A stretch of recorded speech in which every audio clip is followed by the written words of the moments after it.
our next guest. Of course, he is the general manager of the New York Islanders. He was an undrafted player, went to McGill University and really lit it up in his fourth year, earned himself a pro contract, turned pro the following season with the Columbus Blue Jackets and spent parts of 3 seasons with the Blue Jackets, then went to the Predators, the Sharks, the Lightning before finished career, which what I have to think was a thrill from a kid from Montreal to finish his career playing with the Montreal Canadiens. And then he has made the transition to management look smoothly. And I know it isn't that easy, but he's made it look pretty smooth.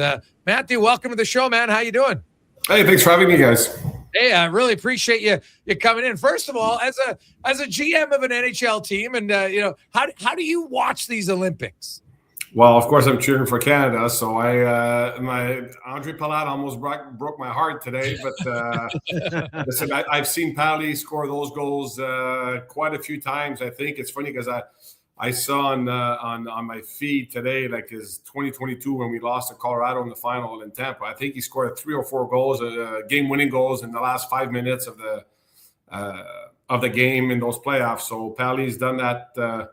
Hopefully, he still has some of that left for the Islanders. But I think it's good for Canada at the end that they get a little bit of adversity. But then I just finished watching the U.S. games, so it's great for hockey. Entertaining games, 3 overtimes today, so it was fun. I watched pretty much every game. Yeah, well, I would think so. Now, as a GM, you want your players to be there, and I want to get your thoughts, Matthew, on your young phenom in Matthew Schaefer, which has really, I think, caught the entire league by storm. And I don't know what your expectations were of a guy who only played 17 games last season, but to not just make the NHL as a defenseman, which is hard to do, I think, at a forward at 18, but to thrive and a lot of times dominate as an 18-year-old. Can you kind of put into words for, as the head of that organization, just what you've seen and maybe how surprised you are from the success he's had as a rookie? Well, you use the right word. He's thriving because young guys, you don't want them surviving in the NHL. You want them thriving. So, listen, I spent a lot of the summer talking with the agent. Obviously, we know he's a special player, saying let's be open-minded here, right? The kid played 17 games. So he went from us thinking, well, there's a chance he goes to Erie and plays World Juniors, to being one of the last guys being kept off that Olympic team, which is outstanding. honestly, since I would say late November. Initially, we kind of not sheltered his minutes, but like we play him more on a third pair. And since I would say mid to late November, he's been playing against the top lines on the other team, and he's been outstanding. And not only as a player, but just as a human being, as a kid. Like it's fun because the players love him because he's humbled. He's got youthful enthusiasm, but he's very humble, and he's brought a lot of life to our team this year. That's for sure. Well, and Matthew, switch here. It's like what people don't realize, he's really just 18, right? He's barely 18. It's mind-boggling what he's doing at this age, and what's his trajectory? It's almost unfathomable. Well, yeah, he's 10 days from being in next year's draft. So his birthday September 5th. So it's makes me start to feel old because he's 2 years younger than my youngest boy.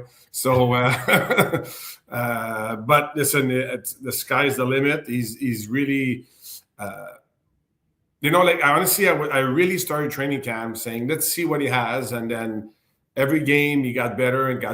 And then by game 3, when I saw Patrick started to play him 25, 26 minutes a game, at one point I went down, guys, do we need to play him that much?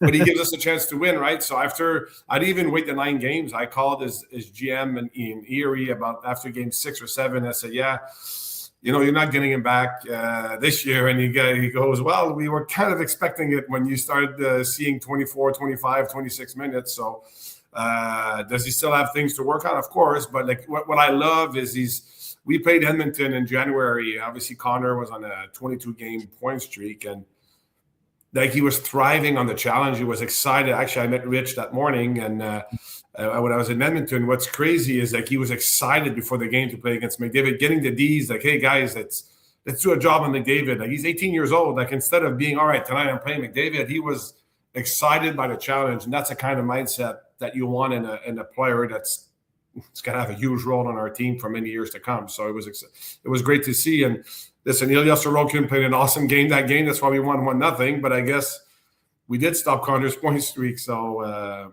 honestly, he's a special player, and we're lucky to have him. Matthew, you mentioned Patrick. Tell everybody a little bit about Patrick, because the Patrick Waugh you know and I know is dramatically different from the guy who was pounding the glass over and when he was coaching in Colorado, or all the fire we saw in him in the ice. He's really a really a wonderful guy. And just share with us what you know of Patrick Waugh, because I think the fans here in Edmonton would be surprised to know what you and I know. Yeah, for sure. And even me as a Quebec kid growing up watching him, a lot of people thought we knew each other when I got this job. Actually, the only time I've spoken to Patrick Waugh before having this job is last year after a game in Tampa. He was walking towards the bus. I was walking towards my car, and obviously I know who he is. He knows who I am because I played in Montreal, and then obviously being in Tampa and winning those cups. So we chatted for 5 minutes, just, hey, how you doing? My name is Matt. My name is Patrick. And that's it. So when I got the job, that's when I got his number the first time. So I got the job, and on the Friday and the Sunday we met in Montreal for 5-6 hours. And, after meeting with him and doing my due diligence, I called around everywhere he's worked and get some information. I wanted to work with him.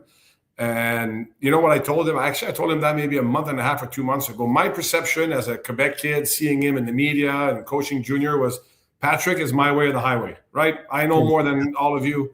I'm a winner, which he is. What really surprised me is how humble he is. Sometimes I say that to some friends in Montreal. They're like, really? And they laugh. Yeah. That he is very humble, and he's asking opinion all the time. He's asking his coach's opinion.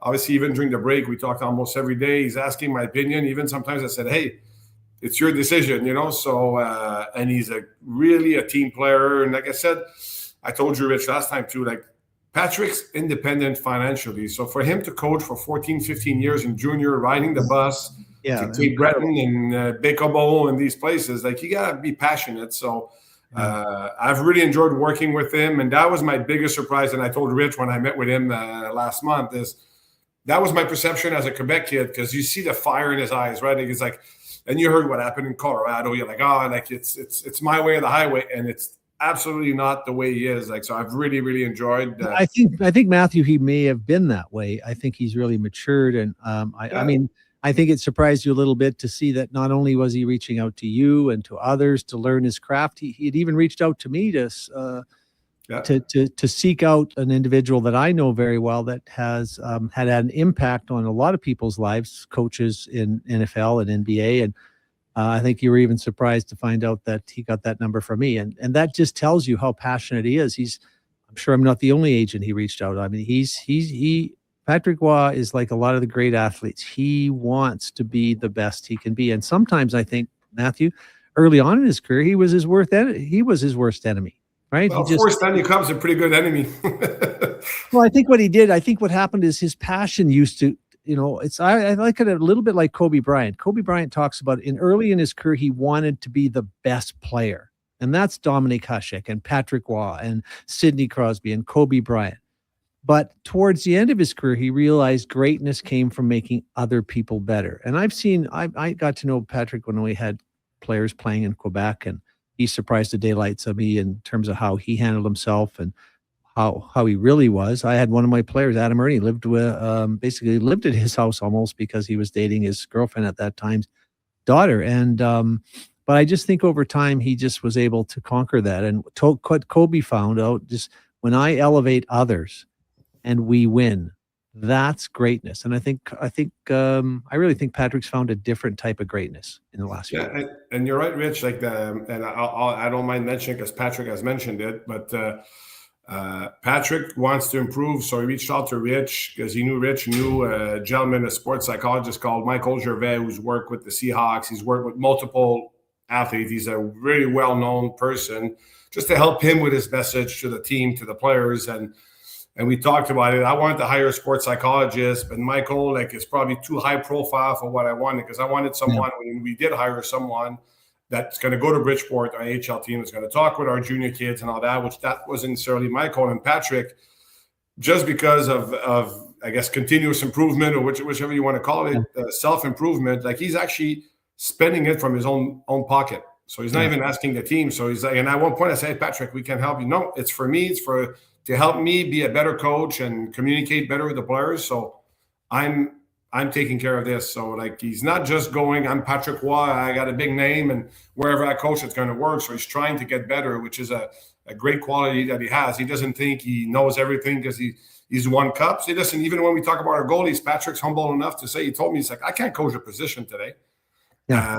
But one thing he did, like when Ilya was struggling at the beginning of the year, is at one point we talked, is then someone else that I respect a lot around the league, that's a goalie coach, and he told me, yeah, but Patrick still has the mindset. He might not coach a position technically, but he still has the mindset of a goaltender. So I talked about that with Patrick, and he started spending more time with Ilya, just talking mindset-wise, not technique, because the game's different than when he played in shootouts, how he approached it and how he scanned the ice and the desire to win and have the big game. So he's done a great job with that. So I like his humility that, hey, I might be Patrick Roy, I might be the greatest goalie of all time and winning 4 cups and, I don't know, 2 or 3 MVPs, if not 4.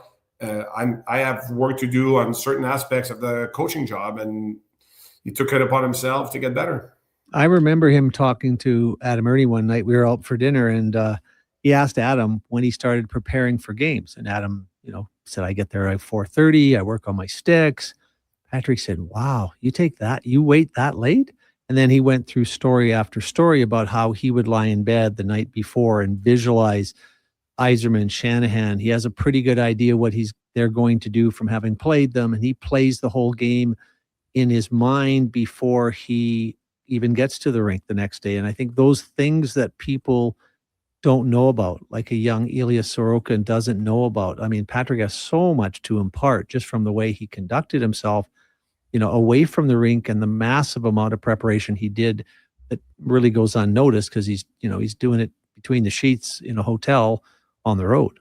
Absolutely. That's the way Patrick is. And that's why the greats are. Tom Brady, you've seen documentaries of, and we were good friends with the GMs and the Bucks in Tampa. And he said that, they have iPads. They know how many minutes every player is on it. And Tom was outside the facility. He was over 20 hours a week. Yeah. So there's a reason. Sidney Crosby's the same way, right? Those great players would be very good players, but they're great because of, I see it in Tampa, Nikita Kucherov, the season ends. A week later, he's on the ice 6 days a week. And then he invites some guys to do his drills. You miss one day, you can't go on the ice with him anymore. He's literally like that. He said, you missed one day. I guess you didn't try to get better today. You're done. You're not coming on the ice with me anymore. Well, there's rules, Matthew? And you maybe, I don't know if we're going to a break. It's here soon, Jason, but you enforced your rules recently when, and it's important to have that kind of commitment to values and but you had an issue with one of your players and you dealt with it without letting him get off the hook. Yeah, that's I've learned that. And listen, the culture we had in Tampa, it's different. I'm not trying to bring Tampa to New York, but there's a lot of things I've learned. And it's I use the line, hard on issues, soft on people. Like, be firm on what you believe and it doesn't mean that you're scratching a player and you have to yell at him and call him names. And you just have, we scratched one of our top players because he was late for a meeting. And the conversation I had was actually this tone. It's like, yeah, but these are the rules. So you're going to miss the game. So that's why I said, I'm hard on issues. Like, we have some rules, we have some expectations. I'm not going to deviate from that, but I'm not going to be a jerk enforcing it. I'll still enforce it, but in a human way, like talking to the player. And to me, that's the best recipe to. Well, if the rules don't apply to the best players, they don't really apply, right? Well, they do apply to the best player. That's what I mean. Well, I know that's what I'm saying. If they don't, like in your case, and when Alex Ovechkin was healthy, scratch, missing a game, missing a practice, yeah. Barry Trotz said that was the day we won the Stanley Cup. So, and everybody, there's so many teams where the rules apply, sort of, right? They don't apply. Well, accountability can be there only when it's convenient. Yeah. Because if not, what's the point of it? So, listen, we've made some of those decisions in Tampa, and I just brought the same kind of there's some non-negotiables, right? Some guys will get away with a few more turnovers on the ice, like McDavid and Kucherov, and those guys are the top players will get away with a bit more turnovers. But there's some things that are non-negotiables, and being late is that's a pet peeve of mine too. And I've mentioned it at training camp in my first meeting, and it happened. And then we moved on. We actually lost that game, but you never want to I'd rather lose a game than lose my culture.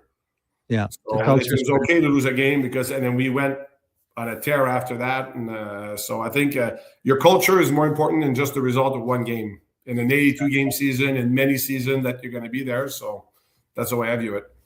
Mathieu Darche joins us. He is the general manager of the New York Islanders. Matthew, in the business of sport, you kind of like to look at the whole journey a little bit. So I want to go back to, you were playing high school prep hockey in the U.S. and then you went to McGill University. You didn't play a major sport. You weren't drafted. I'm sure when you went to McGill, I don't know if your mindset was, hey, you know what, I want to play pro hockey, or was it more, I just want to get a university degree? Kind of take us through kind of where you were when you decided to go to McGill and what your hockey future was at that moment. Well, I grew up playing multiple sports. Like in high school in Montreal, I was playing hockey, football. I see my brother played 9 years in the NFL after. And then I went to prep school. My mom was a teacher too. So the school was as important, if not more important than the sport itself. So that's why I went down to prep school. I didn't know anything about prep school. French kid from Montreal. And there's an English school in Montreal that kept sending kids to New England prep.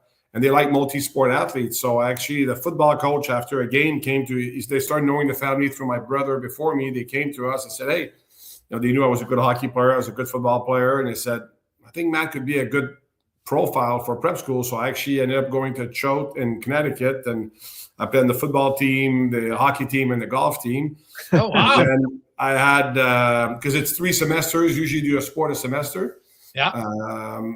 And then I had a scholarship offer to UMass Lowell. The only team that gave me a scholarship, our team wasn't very good, but I had a pretty good year at Choate. And then the football coach from McGill said, if you come here, I talked to the hockey coach, which was Martin Raymond with Guy Boucher as his assistant.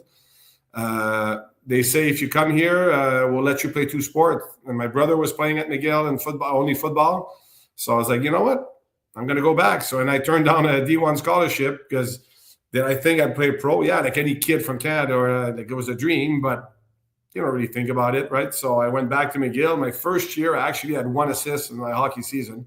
Yeah, I was the only freshman that played every single game in football. I had actually a better football season, but then I had 5 classes, like a full course load. Like in the winter, I remember I used to indoor football practice from 7 to 8:30, classes all day, then hockey practice at night. It was just too much. And after my first year, I was like, I didn't want to just be average in 2 sports. I wanted to. So I went to the football coach who was shocked because actually I got recruited for football. Even Quebec, they have some Quebec bursary, Fondation de l'Athlète d'Excellence at every sport in college. I got one for football, not even hockey. Okay. And then I decided to just play hockey. And then I went from 0 goal, 1 assist to 21 goals in 26 games. And Guy Boucher, I knew since I'm 13 years old. He went to school with my sister. And then he was the assistant coach. He worked with me after practice. And then my last year, I led the country in scoring. And Columbus came in the league. I had 4 offers with signing bonuses. And I was like, these guys are fools. I would have gone on a tryout. But I actually didn't even take the biggest offer. I took Columbus. There was no cap on signing bonuses. So it was a bit more than today. And then I started my career, and I played 9 games my first year after playing King in college, and played the 9 years. And now I retired. Actually worked in the business world for 6 years. I still did some RDS pre-game, post-game shows in Montreal. Yeah. When you got a face for TV, you got to use it, right? But and then Julian became GM in Tampa, and Julian signed me in Montreal. That's how my relationship started with Julian Brisebois. Okay. He was the assistant GM in Montreal. So the reason I signed in Montreal, actually, because I only been call-ups, and then I spent a full year in Tampa with Torts in 07, 08. And then the next year I signed with Buffalo. That's the only team that never called me up. So I was the whole year in the minors. So when they gave the job to Guy Boucher in the minors, he's like, hey, because he brought Martin Raymond and Daniel Lacroix with him.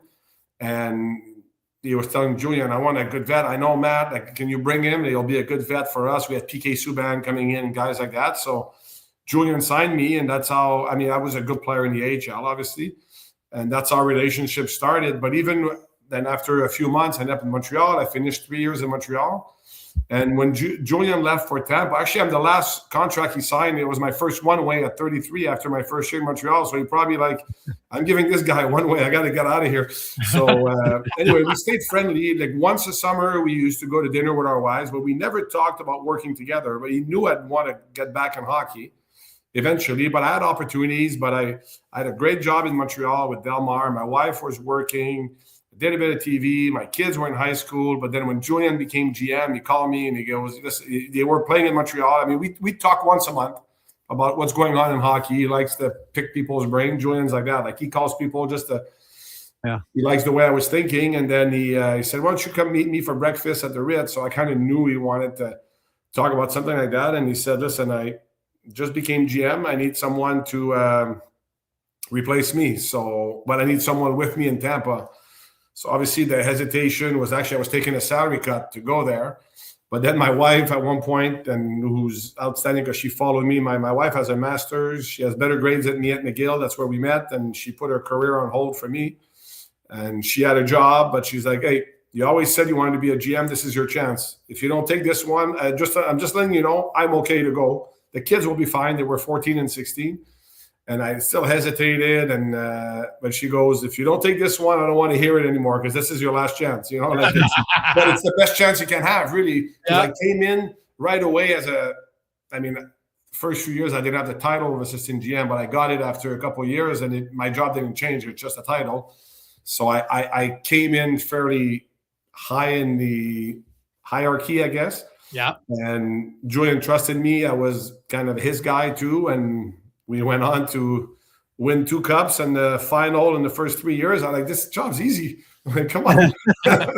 So that's a bit the background, and that's how my connection with Julian started. And again, he was a great mentor to me. He even through a few interviews I've done over the years, even this one with the Islanders, I did an interview, went to World Championship. They flew me back. Julian was at the World Championship, but every night before going to bed, he'd call me, "All right, anything you want to talk about, and can I bounce things off of me?" You know, as I was going through the interview process, which he was nice. Outstanding. So obviously he's a good friend and a mentor. I still probably talk to him every week, and we text, I would say, pretty much every day. So that's how my path was to where I am now. Well, that's an amazing journey. I love it. Now, what position were you as a football player? I was a linebacker and a long snapper. My brother played. Actually, my brother out of McGill got drafted by the Argos. Yeah. He was halfway done his med school because obviously he came in college. You can play 5 years. So he did 3 years as undergrad because in Quebec, because of CJEP, it's 3 years. Then he did 2 years of med school. He got a leave of absence to play with the Argos, broke his leg in the playoffs. He was drafted in the 3rd round. He's like, "I'm going to go finish my med school." And then Seattle called him for a workout as a long snapper because he was linebacker and long snapper in the CFL. And then he won the job. So he got a 1-year contract, a 2-year contract, a 4-year contract. Then he signed with Kansas City for 4 years, got released after 2 because he tore his ACL. The NFL is tough in that aspect. And then he went back to med school, and he's been the Chiefs doctor for the last 8 years. So he's got 1 more ring than I do. He's got 3 rings, and I only got 2. So I got to catch up to him.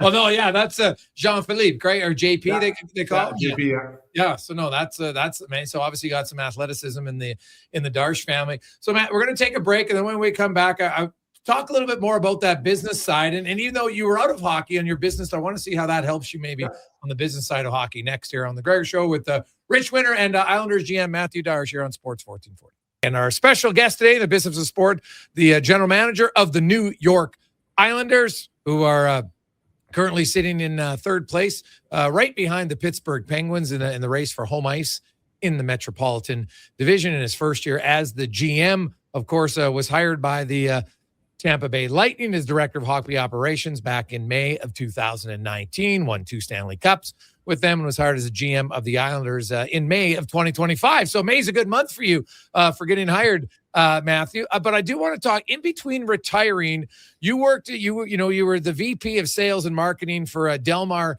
International. Being in that role, did it help you at all in the management role now in the NHL? Well, absolutely. It's funny because when I got this job, obviously, I got the job in Tampa. Julian called the owners of the company because the owners were my bosses. It's a Montreal-based company, Canadian-based, actually the biggest Canadian freight forwarder with offices. I went to China, to Bangladesh, India, Mexico. So I traveled a lot for that job, which was a great experience. And when he called them to, I told him I was leaving, and he called them not to apologize, but to say, hey, thanks for what you did for him. And he says, part of it is I think he always had interest in working with me, from what I understood. If you got a GM job in 15, 16, 17, whatever, but he felt I was even more prepared for this job because of the 6 years. Like I learned to manage people because I had a team of about 40 people. I've learned to manage budgets. I've learned to manage sales expectations and things like that, and processes and all this. So even if it wasn't hockey, of course, it helped me. And the other thing that I feel helped me a lot is being involved in those labor negotiations, as much in the AHL as in 2012 with the CBA. Unfortunately, I never played after those, but to me, I always joke with people, it was like doing an MBA in 6 months with, watching Gary and Don Fear go at it there. I mean, people can say what they want about both of them, but they're smart people, right? They have experience. So it was interesting to see that aspect. And of course, getting into this job after being out of hockey, doing this, I knew the CBA pretty well because I negotiated it. Right. But I was part of the group that negotiated it. So, but definitely Del Mar was a great stepping stone. And, one of the reasons I stayed on RDS too is to stay connected in hockey a little bit, because it forces you to watch games. Back then, RDS had the media rights. So we would do all the playoff games. I would do pregame and intermission for games that were not the Montreal Canadiens. The Montreal Canadiens, I would do some pregame and postgame. So it kept me relevant with what the players around the league. And then when I jumped in with Julian, and it was somewhat seamless. Obviously, he taught me a lot. And what I was very fortunate, and I've told people, is a lot of times you see every team now, they have 3, 4 assistant GMs, and everybody's in charge of one thing. Yeah, part of my role was the salary cap and budgets and contract negotiations, but I'm very, very fortunate. It's not because I'm better than anybody else. It's because I had a person that allowed me to do that in Julian. Is I was involved in every single aspect. Sometimes he called me like his chief of staff, almost, So I was involved in amateur scouting, pro scouting, the analytics department, because Tampa's really advanced in analytics. So when I took this GM job, nothing was new to me, because I felt like I was assisting Julian in every facet of his job. So I'm very fortunate that he made the transition to GM a lot easier. What's the 2 favorite books Julian has given you to read since you started working with him? Because he's given me a number, and I'm curious what your favorite is, because he's an avid reader. Yeah. I always used to call what we do the Julian Breesbaugh Rich Winter Book Club. We'd share books with each other all the time. He's an avid reader. Well, one of them that I really enjoyed is Grit by Angela Duckworth. Oh yeah, great, outstanding book that Julian gave me. I mean, gave me a bunch. And another one, it's funny because when I first, during my 3rd year, I started getting a few interviews for GMs. They brought me a book. It was called Now Why? Now What? It's like, all right, you got the job now. Now what? What do you do? Like, it's like the steps getting into a new job, like the 100 days, and that's 100-day plan is pretty vague and generic, but like it was a book about, all right, you try to get a job, you interviewed for a job, and now what? You're working towards being in the Olympics. You're training. Now what? So, which I thought was really interesting. So, I really liked a bunch of books he gave me. Oh yeah, the one I really liked was called "Turn the Ship Around." I don't know if he ever recommended that to you. It was about a captain of the worst performing nuclear submarine in the U.S. fleet, who he turned around. It's just a great leadership book on how this guy mentored, and I found that what I found with him, and maybe because I'm in the hockey business, maybe he very seldom recommended a sports book. It's always something really unique. I can always learn.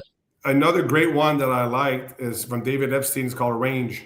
Range is very good. Yeah, it's very good. It means like that the title underneath it says, in an over specialized world, generalists tend to do well because, and the example that stood out to me in the book is there's an engineering problem that no one can solve. So they keep having engineers attack the problem, but they all have the same thought process, right? And then they brought a lawyer that has let's say an undergrad in engineering, became a lawyer, practiced as a lawyer, and then just because he approached a problem from a different angle, he solved it compared to all those. So meaning that being well-rounded instead of just, and I do this in my management group. I'm trying to get, I don't want only ex-players. I want different people part of the management group so we can approach decisions and from a different angle. And that's probably where me and Julian complemented each other well. Is obviously he's a lawyer. He's got an MBA, a lawyer. I'm a former player with some education background too. So I thought we complemented each other really well. So that's a real good book from David Epstein, who also wrote The Sports Gene, which is an interesting one. Yeah.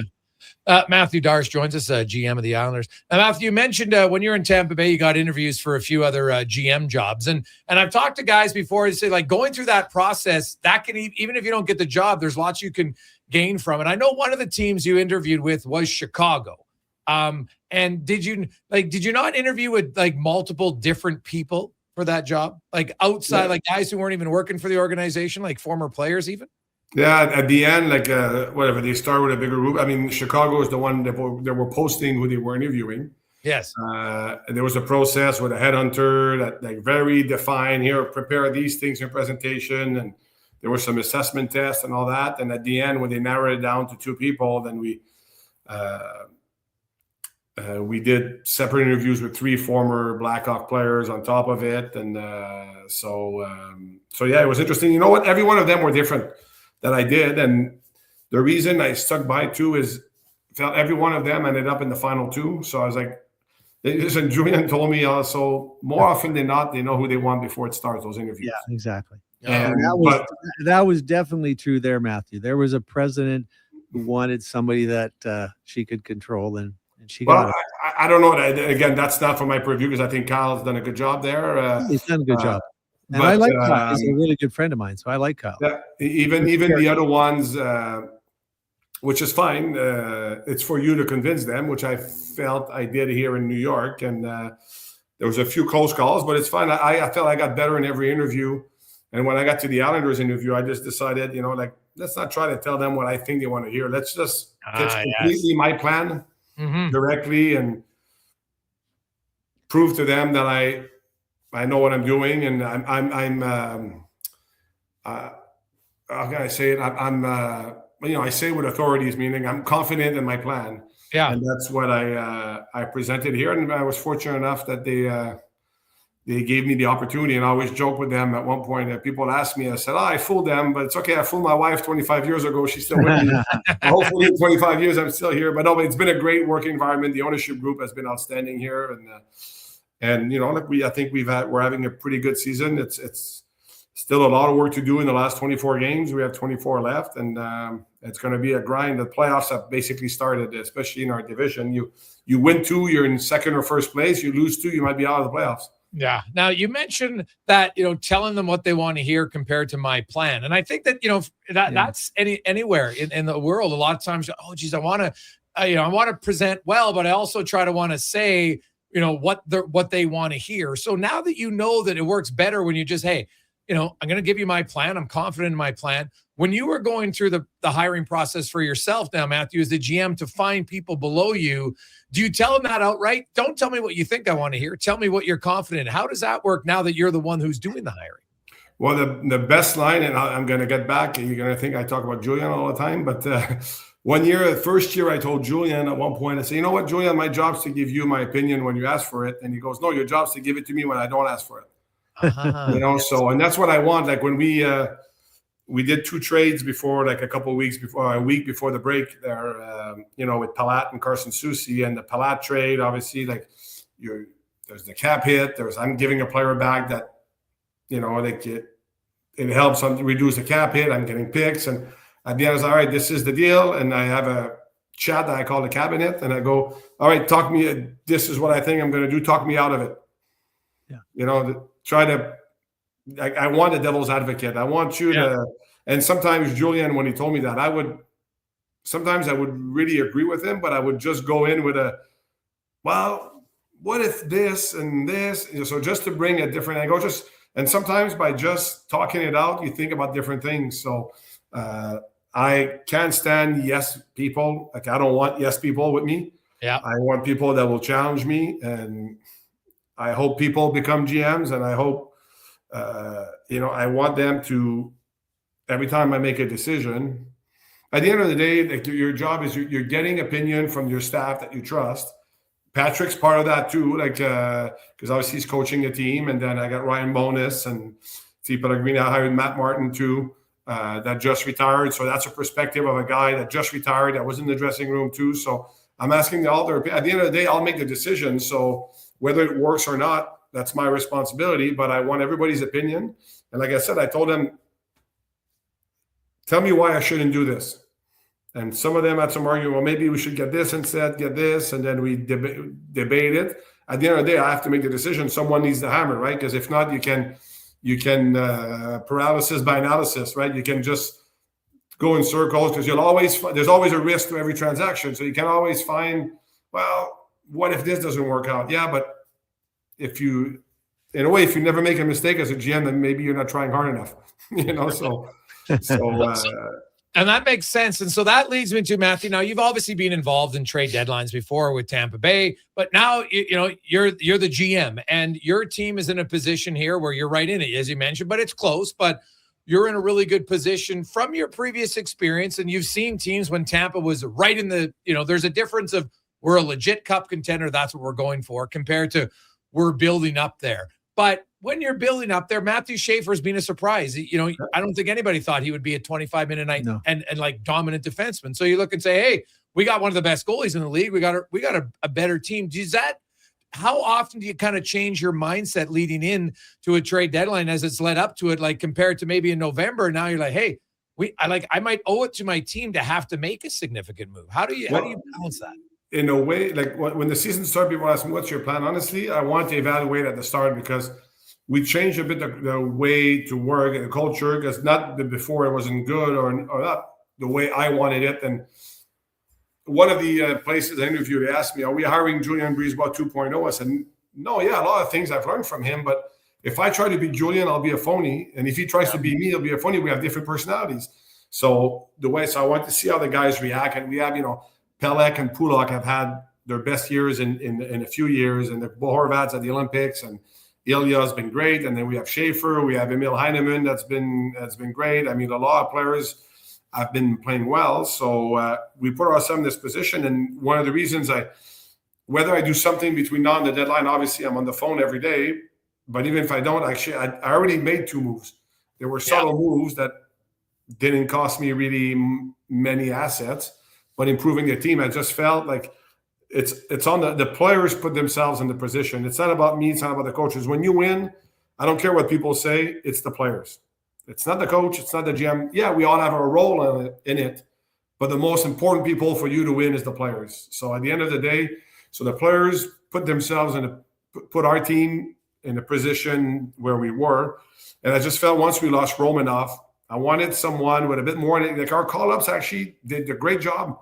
Yeah. We've tried a bunch of guys, Isaiah George and Marshall Warren and Travis Mitchell and guys like that. And we had Adam Bachfist that after a tough start was playing really well, but I just felt like to cement ourselves, it's going to be tougher and tougher. I wanted a more established NHLD and a defender and a guy that can probably take some of those PK minutes away from Matthew Schaefer or just limit them a bit. Yeah. So instead of playing 26, 27, maybe he plays 23, 24 or 22. So, we're late in games. He doesn't need to take a slap shot off the ankle, So to me, like it was just showing the players, hey, you guys have done a great job to put us where we are. So I'm trying. And Palat, I wanted a guy that has lived those moments. Palat has 155 playoff games. Yeah. Like the goal that he scored today, like I've seen him score many of those. And it's funny because someone here said, one of the reporters here said, I covered the 22 playoffs when we played the Rangers in the conference final. We're down 2-0 at home. He scores in the last minute of the game to win. The game-winning goal in the last minute of the game. So we're 2-1 instead of down 3-0.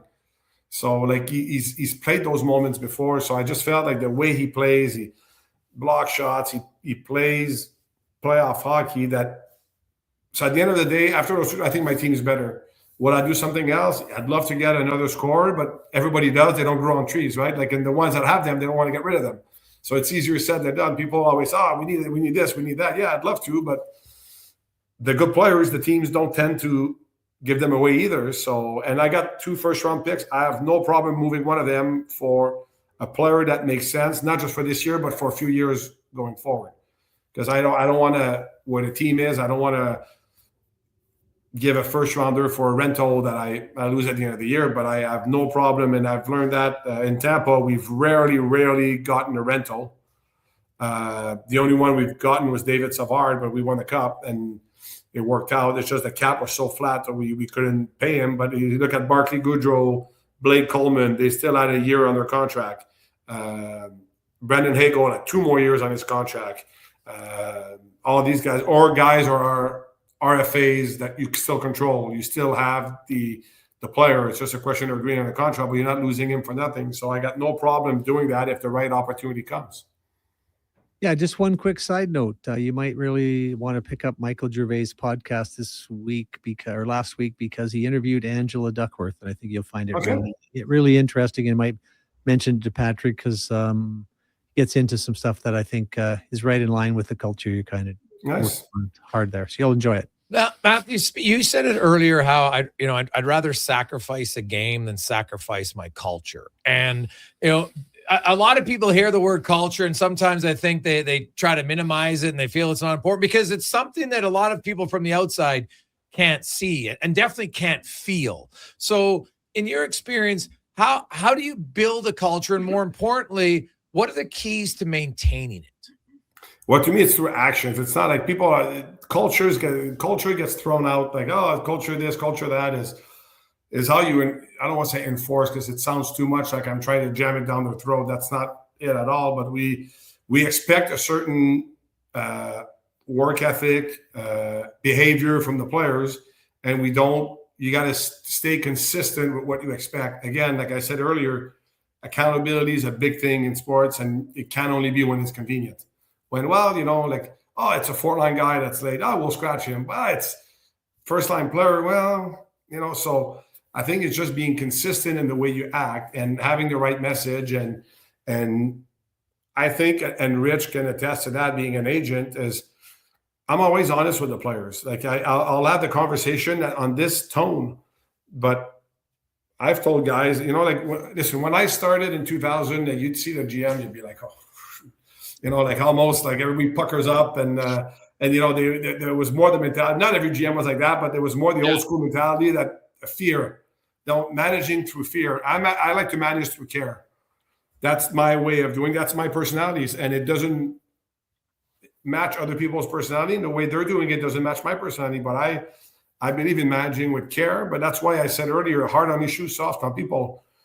I don't mind having the hard conversations, and that's the toughest thing sometimes in sports or in business is, sometimes like, the person might be upset by what you're telling them, but if you tell them in a constructive way, it's not always easy. Or when you tell a player he's not playing for various reasons, if you shy away from hard conversations, then people won't trust you. They won't believe in, like they say, well, I don't know what he means. So the players will always know what I expect of them, and if I feel there's an issue, I will meet with them and talk. But again, it's on this tone. They would come in my office, we sit and we chat, and all right, that's what I expect. We move on, and we've had a couple, like every team every year, you have a couple of issues that you have to talk with a player about, and once I tell them it's done, just act the way we expect you to act, and if you do that, like, to me, it's done. I don't hold a grudge.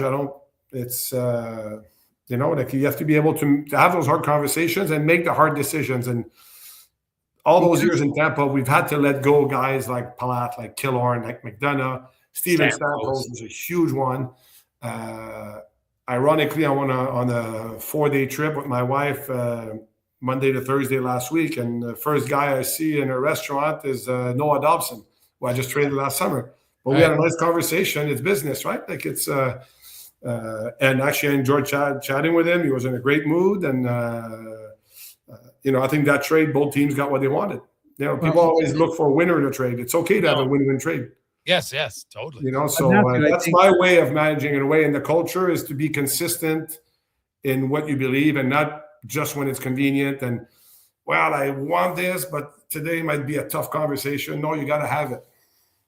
Well, I think caring about people. We've talked about love, you and I, and when we got together. It's like sometimes really caring about people is actually having the hard conversation, Yeah. right? It's like I forget who said this. The guru from Lloydminster, but I can't think of his name. But he said, "Hard conversations now, easy life later." Yeah, that's actually true. I'm not that with my kids too. I've always been, when I raise my kids, I'm honest with them. Like, it's, if you screw up, you screw up, right? I still love you. But you're not getting the car again for a couple of months. But it's funny you say that, because one of the guys was like that. Actually, I read, and I'll send it to you after, Rich. I send it to one of our owners. Pete Carroll has been known for that, right? And there was a great article in The Athletic, because The Athletic, they have a subsection, it's called culture sometimes. Yes. So I read articles in there. It was really interesting. And luckily through, and I think I've told you, Rich, when we went to Vegas this year, the new GM of the Raiders, a friend of mine that was with the Buccaneers, he was the assistant GM with the Buccaneers. So we both became GM the same year. So we, that was in November. We were in Vegas, and we got in 2 days early. So one day in the afternoon after practice, me and Patrick went to their facilities, spent time with the GM. Patrick spent time with Pete Carroll for like 40 minutes almost, just talking about it. And Pete's like that, right? Pete's full of energy, and crazy. I'll send you the article after, Rich. It's really interesting, and that's what I believe in. So. Well, Matthew, thanks so much for taking some time with us today. We learned a lot. Loved your story. I didn't know you were a dual sport athlete at McGill, which is fantastic. I think it's something that specializing at a young age isn't great for athletes. No. And obviously it's been a great choice for you, that choice to go to McGill, and then led to obviously a pro career, and then obviously now in management. So continued success. Enjoy the Olympics, and hopefully Canada and your Bo Horvat are celebrating a gold medal on Sunday. I'd love to. I hope I greet him with a big hug and as a gold medal winner.